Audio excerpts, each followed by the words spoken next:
Hey, Taylor Rapp here from the LA Rams. Shout out to Steve Taylor, the real sports guy, and the honorary Ram.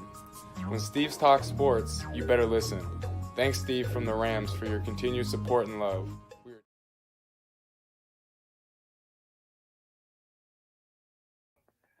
Hi, I'm Tim Elkhorn, the radio play-by-play voice of the Cleveland Cavaliers, and you're watching Keeping It Real Sports.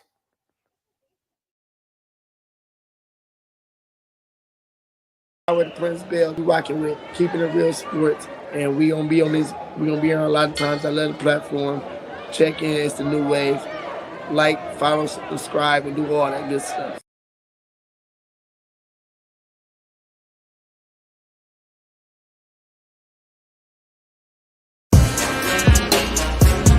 Come on. I told you I got you. Wanna talk about his game, he can talk about it.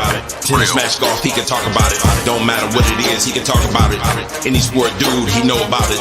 Save your boy bum, don't doubt it. If he tell you that it is what it is. The real sports guy in the Sandman. Talk show game in the bag, man. Rep, don't have to throw the flag, man. Steve Taylor, Andy Sands. It's over, OVA. Game over, they don't play. From the fourth quarter to the ninth inning. NASCAR wheels keep spinning. To the 18th hole, he's still in control. Guy on the go. Coach never missing the play, cause he know the deal. This keeping it real. Sports. Come on. Keeping it real. Yeah. Let's go. Let's go. Another edition of Keeping It Real Sports. I'm the real sports guy, Steve Taylor. He is the Sandman, Andy Sanzada. We got another great show for you. May have been a slow sports week, but we don't care. We got a lot of content to cover. We're going to cover NFL. The XFL kicked off. Oh, guess what? We've got a huge, and I do mean huge UFC announcement that we're going to talk about. And of course, we'd be remiss if we didn't bring you all of the hockey news, man. We got so much. What's happening, bro? How you doing? Good morning, partner. Hey, listen, there's always a show when you and I are together. It doesn't matter what's happening in the sports world. Come on now. Everybody should know that after 74 man. Shows, right? Keeping it real, baby. That's right. That's exactly right.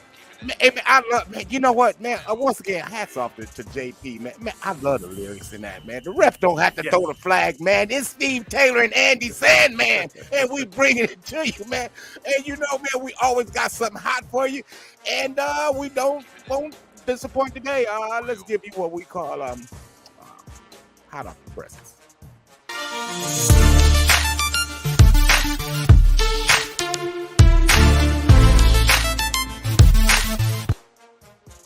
All right, Steve. Well, spring training started yesterday in Major League Baseball, and the talk is hot. It's really hot because there are some new rules this year that we're going to need to pay attention to, most notably the pitching timer. I'm very excited about these rules. I know the traditionalists of baseball think that this is a bunch of bullcrap, but those people need to get with the times, right? I mean, baseball is too long. The average game last year, Steve, was 3 hours and 7 minutes. I got something better to do than 3 hours and 7 minutes of watching a baseball game, okay?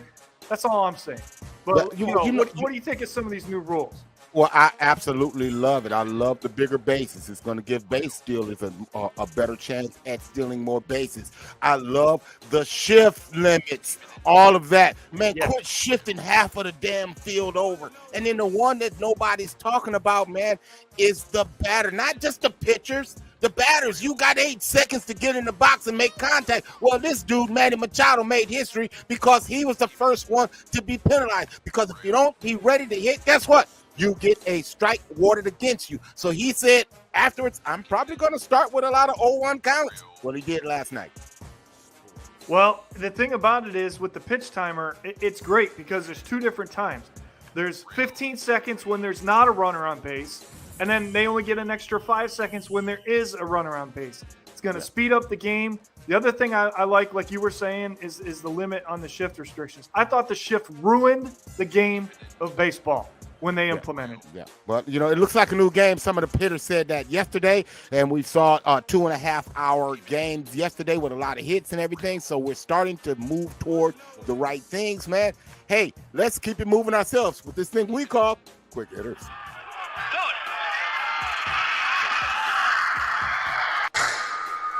Quick hitters. All right, partner. I know you've been excited about this one, so give it to us. Well, I'm going to start, man, with a couple of them. The beginning of two big announcements. This one here, man, we get the return of John Bones Jones. He's going against Cyril Gane. We're talking about the heavyweight champion. This is going to be a battle because John Jones is going up in weight. We're going to see how much the weight affects him. Can he take that hard striking game and then that mat game to the next level? We'll find that out. And then we get the return of the GOAT, Amanda Nunes. She's back. That's going to take next week. We'll talk more about that next week. I'm excited to see Amanda Nunes back. She's fun to watch for sure. But speaking of fun to watch, how about this guy lately, right? Jon Rahm has won 3 tournaments in a row, Steve.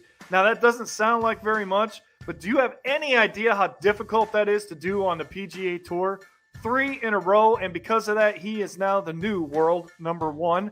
Also, from the PGA Tour this week, the PGA Championship announced that any returning champion who is a member of LIV Golf can, CAN, participate in the PGA Championship this year.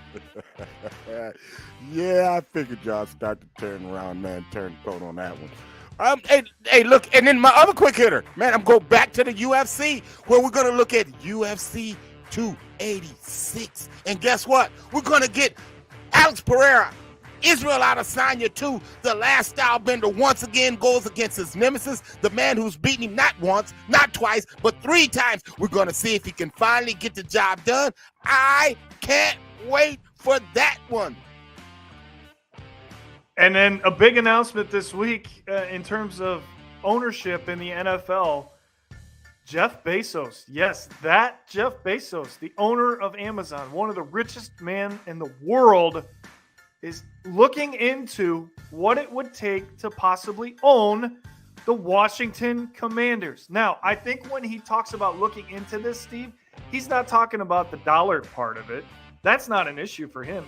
He's talking about the legality part of it and all of that hoopla that's going on inside the offices of the Washington Commanders. Not what's on the field, not the fans. He wants to make sure that it's a clean slate if indeed he decides to buy the franchise. Putting his ducks in a row, man. He is putting his ducks in a row. Hey, by the way.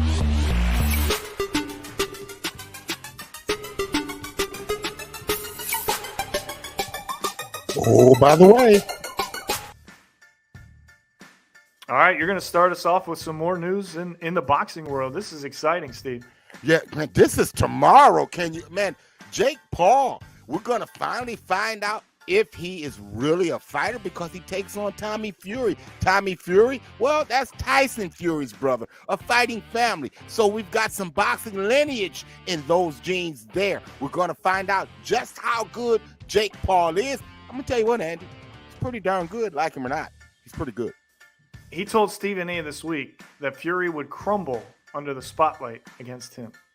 Those are some big words. He better back them up. You know who backs up everything he does? Connor McDavid. 5th fastest player this week, Steve, to become the 800-point club in the NHL. I mean, what can't this guy do? Without question, it's not even close anymore. He is the best player on the planet. You know who could come close to him? Connor Bedard. Remember we talked about him in the juniors? Yeah. He's the only one that can touch him from a statistics standpoint. Connor McDavid could help Edmonton get a Stanley Cup this year. Well, man, you know, the mighty keeps flexing his muscles, and we see that number 1 keeps moving on, man. Local Toledoan on that Zaya Cook and the Lady Gamecocks. I said Zaya Cook and the Lady Gamecocks. I don't care about Boston. I said Zaya Cook and the Lady Gamecocks. 34 in a row. Tell me, I don't care what you do. You can play jacks. If you win 34 games in a row, you're pretty darn good. But you can better believe these girls are pretty darn good. One more game, Steve, and they can finish the regular season undefeated. Only 2 teams out of 10 that have done that have won the championship. So that's not that exciting of a stat. You got to be careful come tournament time. Can't rest on your laurels. You know who can't rest on their laurels either? A lot of the players in the NHL, because the trade deadline's coming up on Friday. Now, we've had a few moves, some quiet moves here and there. The biggest one was... One quiet. Well, wasn't quiet for you because they both came from the St. Louis Blues. I'm sorry. Vladimir Tarasenko to the Rangers, and then last week we had Ryan O'Reilly go to the Toronto Maple Leafs. But, Steve, Ryan O'Reilly to the Maple Leafs is the type of move that they've been missing. He could be the missing piece to help them win a Stanley Cup. Man, I'm into the XFL. Yeah. Let's hurry up.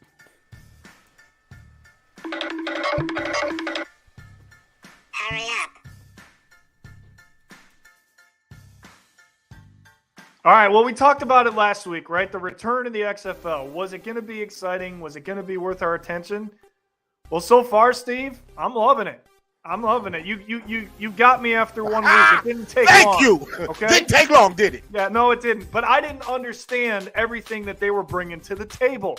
Okay? I thought it was just going to be another football league. I didn't know that we were going to get everything we got. Breaking ground. Well, you didn't know we were going to be breaking ground, and I tried to tell you because the XFL is ahead of the curve. They've always been ahead of the curve. I love the transparency of the video replays right there. I love the fact that coaches can actually challenge offensive and defensive pass interference. Let me say that again. They can challenge offensive and defensive pass interference. NFL, pay attention to the XFL because they're getting it right.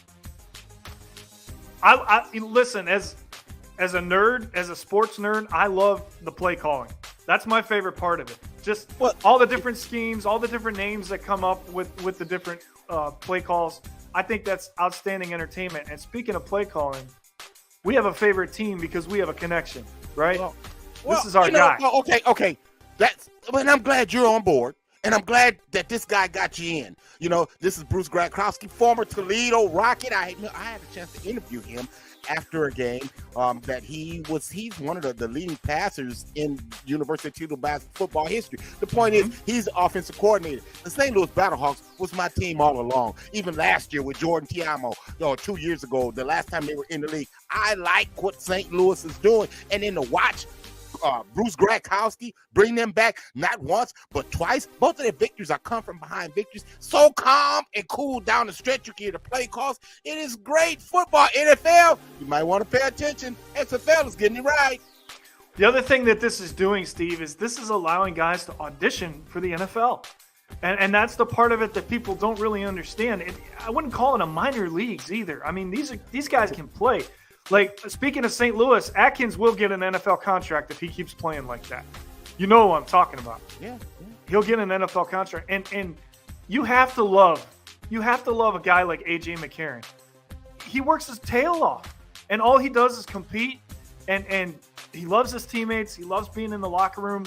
I mean, that interview after the game, that's what hooked me. I mean, Gradkowski already had me leaning towards St. Louis. But when I saw A.J. McCarron talk to the reporters after the game, I was sold. So, let's go Battlehawks. I love it. Battle it up. Yes, sir. So Monday, Tuesday, franchise tag day came. So tag, you're it. So let's play a game that we call Tag 'em or Bag 'em. All and right, what we're going to do is we're going to tell you, should we tag this player since the franchise tag has to be done before March the 7th? Or do we bag them, give them the bag, or we bag them and tell them to get the hell out of town? We're going to either tag them or bag them. Let's start it, man. All right, we have to start with the biggest name on this list, right? I mean, Lamar Jackson. What is Baltimore doing? I understand there are some concerns about his durability on the field, Steve Taylor, but you have to be able to put those aside, and you have to pay this man. Bag him. Pay him. Give him the bunny bags. He deserves it. Let me tell you what sources are telling me. They're going to give him the tag, the exclusive tag, because there's two types of tags, non-exclusive and exclusive. Okay, the non-exclusive tag is for a quarterback is $32.5 million. The exclusive tag for a quarterback is $45 million. What they're looking at doing is tagging him, and then they're going to look at bagging him, trying to trade him. So my answer is tag him and bag him. how do you trade Lamar Jackson? I don't know. I guess that's why they're there and we're here, right? Yeah. All right, here's another big one. The defending champions have a decision to make on their offensive line, Steve. Orlando Brown, tag him or bag him? Well, my sources are telling me that they're going to bag him. They're going to pay him. They're going to work out a deal with him, and Orlando Brown wants to be there. I mean, who wouldn't want to be there, man? All you have to do is protect the most productive quarterback in NFL history for the first 5 years. So you got to bag him. Yeah, you've won 2 Super Bowls out of your last 5 seasons. Those are pretty good odds. I agree with that. All right, this is a difficult one, I think, for ownership because he had a hell of a season. He made the Pro Bowl. He really came out of nowhere, Steve, and was one of the 10 best quarterbacks in the NFL. So what do you do with Geno Smith? I say, hey, you pay the man. I think he's earned his right. I think Seattle is the perfect fit for him. I don't know that he can succeed like that in another system. So let's keep him here. Let's build on the success. Let's draft on our defense. Let's sign free agents on our defense, and let's go get it. So pay Geno Smith. I say bag him. Well, this is exactly why you said, to build the rest of the team up around him is why I'm going to tag him, and I'm going to put the non-exclusive tag on him. Okay, I'm not paying him $45 million a year. Okay, but I will give him a 1-year contract, a show me deal for $32 million because he played for $3 million last year. So now let's see how you play at $32 million before we start to line your pockets up. All right, that's fair. Now, Cowboys fans have a very interesting one to look at here. Tony Pollard is the only one in this list that's eligible for the franchise tag. But we put Zeke on here because it's going to basically come down to who would you rather have, Tony Pollard or Zeke Elliott? Well, the thing and the reason that you're asking that, and I understand, is because Zeke Elliott is looking at a $16 million cap hit for the Dallas Cowboys. Can you really afford to pay a running back $16 million? So my answer to this question, you want to tag one and bag the other one. I mean, you want to tag Tony Pollard because he's in the last year of his contract. Let's tag him and get him paid on a non-exclusive. So he can work his way back from injury, and then we're going to have to let Zeke Elliott go. We got to bag him. We got to let him go. I think Zeke Elliott is part of the reason Dallas has struggled in the playoffs over the last couple of seasons. I think he's holding them back. I don't think – I mean, don't get me wrong. Dak has not played well, so I'm not going to go there. But I think he's a big reason, and that's why Kellen Moore left, because he said, I can't figure this out. I'm going to go find me a quarterback that can win ball games. All right, and then the last scenario, also in the NFC East, we've got the Giants. Daniel Jones and Saquon Barkley. Now, Steve, both of these players are eligible to be tagged, but by rule, you can only give it to one person, okay? So here's where I'm coming from. I got to have a quarterback. I found a quarterback that fits my coach, that fits my system. I like what I saw from him. The numbers weren't outstanding, but they were efficient, right? That's all I need with the defense that I have. So I'm paying my quarterback, and I'm tagging Saquon Barkley, and I want to see if he can give me another full season without getting hurt like he did last year. So that's where I'm going with this one. I'm bagging Daniel Jones, and I'm going to give him a new contract, and I'm tagging Saquon Barkley. Well, that's real interesting that you say that, because I'm of the mindset where I would flip that thing. Because I do understand that Daniel Jones finally won you a playoff game, and he won a playoff game, but he don't win diddly poo if it's not for Saquon Barkley. And you can believe that he's the only weapon that he had, weapon of mass destruction, was Saquon Barkley. So what I would do is I would put the non-exclusive tag on. I don't give a damn about you changing your representation and you wanting to get $45 million. Hey man, thirsty people want water. It just don't happen. It's just what it is. You're not getting $45 million. No in the hell I'm going to pay Daniel Jones $45 million, but I will pay you the non-exclusive. I'll give you that one. $30 million, that's kind of the going rate for a quarterback. I'll pay you that on a non-exclusive, and I'll pay the man Barkley. All right. So there it is. Tag them and bag them. I like it, man. I like it. Little Hey, different, little listen, different. we find ways to be creative, don't we? Yeah. I mean, especially when there's not a lot going on right now. So, But there is a lot going on in the world of hoops, man, and let's break it down.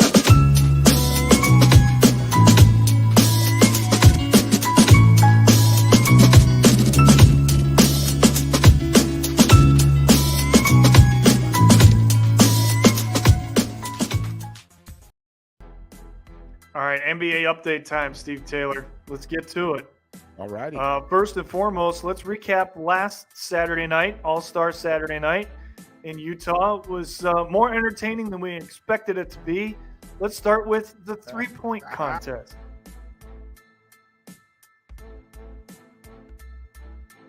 Well, I got to give you credit, Andy. Your dark horse won it. However, my dark horse candidate was there, and they were in a shootout, a classic shootout. But when it was all said and done, when it all came to the top, the cream rose to the top, it was Dame time as Damian Lillard wins the three-point shooting contest. Listen, a shooter knows a shooter, okay? I knew he was going to win. I knew he was going to win. All right? All right, okay, all right. I give you that. All right, you see me shoot. You know where I'm coming from. Yeah, All right, here we go. Slam dunk contest. This was more entertaining than I anticipated it was going to be. I told you that white men can jump. And I told you Matt McClung was going to show you. And he put on the showcase. And McClung, you didn't know who he was. Well, now you know. It's Matt McClung. Look at him. He went over 2 people. That was 8 feet of people right there in the air, people. He went and double pumped that thing before he threw it down. And then the one that he kissed off the glass. Are you serious? Are you serious? You see the bounce on this dude? Okay, 43-inch vertical. Standing vertical, 43 inches. See, I seen him dunk on brothers, man, when he was at Georgetown like that. See, I've seen this before, so this wasn't new to me. And you know what? About Matt McClung. The exciting part for me was that he's only been on a 10-day contract. He just got to the NBA, and then he got into the slam dunk contest. Steve, these are the kind of guys that should be in that contest, okay? Those are the kind of guys, they should find 1 or 2 or hell, even all 4 every year and let them show out that weekend. Because it's about the event. It shouldn't be about the players. It should be about the event and the fans. And they did it right by guys protecting their brand, man. Man, here's the thing. Here's what you should do. You give me 10 Matt McClungs. You scoured the United States for these guys, and you take and you let every one of the all-star starters sponsor one. I like it. And you put them in a slam dunk contest. Yeah. Okay.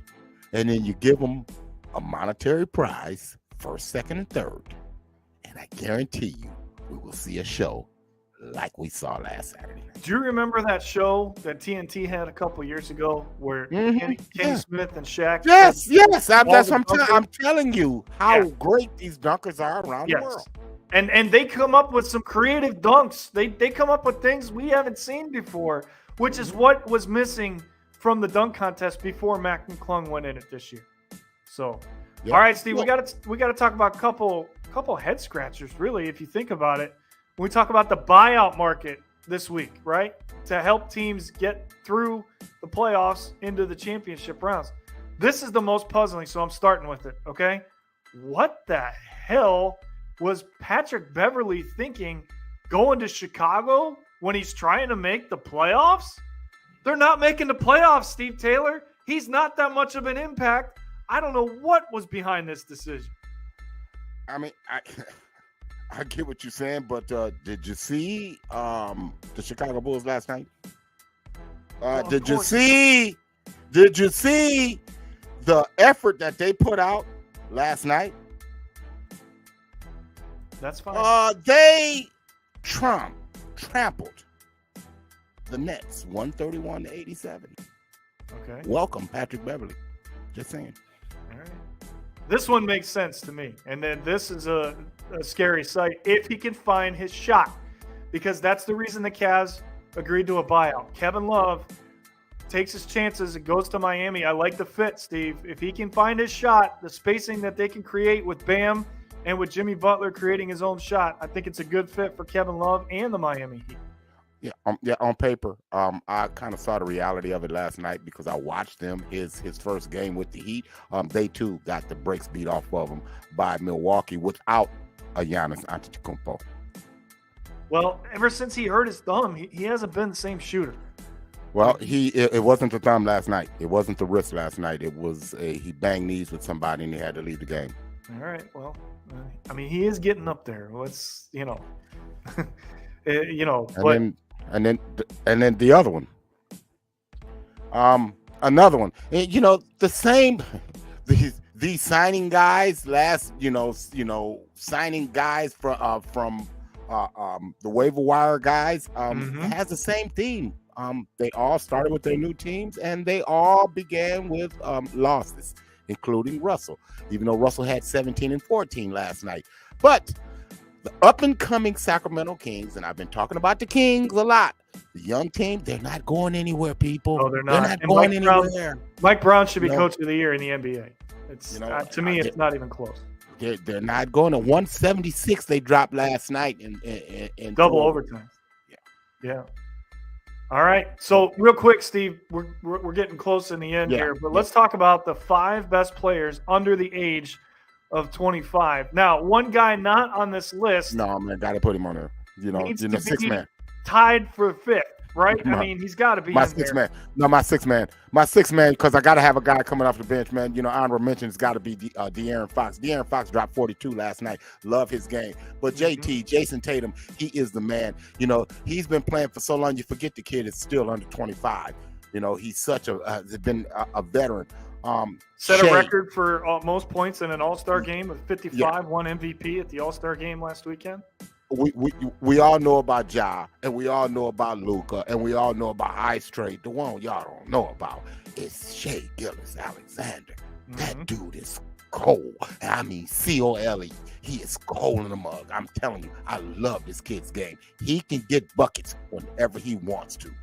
And he might get the Thunder into the play-in. That's how good he's been this year. Yeah, they ain't going nowhere. And then, hey, man, the team of the week, the team of the month, so far the team of the year is been the Bucks, man. The Baker's dozen, 13 in a row. They win again. They roll last night without Giannis. Love what they're doing there. Not a lot to argue about, man. It kind of is what it is, Right now, I mean, the next team to watch out for would be the 76ers. They won 5 in a row. They're going to be next on the list, I think, if they keep going. Yep. They got a big one against Boston tonight. Big one against Boston on ABC tonight. Yep. So, hey, let's get to it. The Fab Five, the top 5 college programs that we see with our BDI.